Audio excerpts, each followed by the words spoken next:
Ya, Azam. Setiap agensi yang terlibat sentiasa bersedia menghadapi monsun timur laut dan banjir kilat di limbang khasnya. Timbalan Menteri Pembangunan Luar Bandar, Dato' Hasbi Habibullah dalam mesyuarat bencana daerah Limbang berkata, persediaan juga melibatkan bantuan-bantuan berkaitan sekiranya musibah itu melanda. Akan aset-aset yang ada seperti polis, JPAM, bomba dan juga rasanya NGO juga yang untuk bersiap sedia dan juga pembekal-pembekal juga diberitahu untuk bersedia menghadapi ancaman sekiranya. Bukan kita minta, mudah-mudahan tak adalah ya supaya bersiap siaga. Sehubungan itu, beliau yang juga ahli Parlimen Limbang terus menasihatkan agar orang awam terutamanya mereka yang tinggal di kawasan berisiko tinggi banjir untuk membuat persediaan awal dan mengikuti arahan jika kawasan mereka dikerahkan untuk berpindah atau sebaliknya. Beliau berkata sedemikian semasa ditemui pemberita di Limbang. Statement dibuat oleh Bertindak awal lebih baik daripada menuding jari di kemudian hari. Itu pegangan dan prinsip kebanyakan penduduk di Kampung Rantau Panjang Kuching untuk mendepani musim tengkujuh.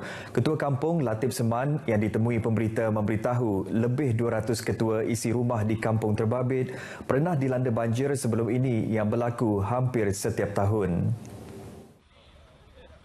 Oleh itu, persiapan tidak sekadar menempatkan kenderaan di tempat tinggi tetapi juga menyediakan 12 buah perahu dan bot bagi operasi pemindahan penduduk.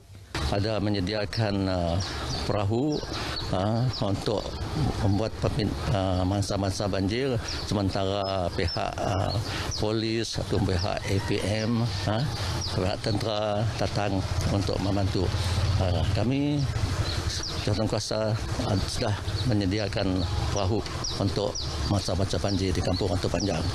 Untuk rekod, kampung ini sering kali ditenggelami air sehingga mencecah lebih 2 meter ekoran daripada kedudukannya yang rendah. Kita jangan menunggu air yang besar, air yang sudah naik, baru kita nak buat pemindahan. Itu kerja kita sudah rasa kata kita membahaya. Bagi pengerusi Majlis Perbandaran Padawan yang juga ahli Dewan Undangan Negeri Adun Batu Gitang, Insinyur Loke Chiang berkata, pihaknya telah menubuhkan badan bertindak bagi menghadapi keadaan luar jangka itu. Tambah beliau, ini termasuk menyediakan bot-bot kecil untuk semua kampung yang dijangka terjejas banjir. Sehubungan itu, beliau mengingatkan penduduk agar tidak alpa, malah sentiasa membuat persediaan bagi mengelak insiden kehilangan nyawa dan kemusnahan harta benda. Pelantikan barisan menteri dan menteri muda dalam Kabinet Sarawak yang baharu dilakukan berlandaskan lunas undang-undang. Ahli Dewan Undangan Negeri Adun Tupong Fazruddin Abdul Rahman berkata, Perkara 6/3 Perlembagaan Negeri Sarawak membolehkan pelantikan tidak melebihi 10 orang menteri dalam kalangan Adun untuk barisan Kabinet Negeri. Jelasnya, dengan pewujudan kementerian baharu adalah untuk memberi perkhidmatan lebih baik kepada rakyat. Mengulas lanjut, katanya pelantikan beberapa menteri penuh yang mengetuai lebih daripada satu kementerian adalah perkara biasa dan beliau memberi contoh Ketua Menteri Datuk Patinggi Tan Sri Abang Johari Tonopeng yang mengetuai lebih daripada satu kementerian. Sementara itu, Fazruddin yang juga timbalan Ketua Pemuda Parti Pesaka Bumiputera Bersatu menjelaskan di bawah perlembagaan sama, tiada had bilangan menteri muda yang ditetapkan dan dengan pertambahan kementerian, pertambahan jumlah menteri muda adalah wajar. Beliau mengulas kenyataan pengerusi Parti Demokratik Sarawak Chong Chen Chen yang menyatakan barisan Kabinet Sarawak adalah bloated dan terdapat kuasa unprecedented concentration di pihak Ketua Menteri. Menerusi kenyataan medianya, Fazruddin menyatakan Chong yang juga seorang peguam agar merujuk kepada Perlembagaan Negeri Sarawak terlebih dahulu sebelum membuat sebarang kenyataan tidak berasas mengenai pelantikan Kabinet Sarawak.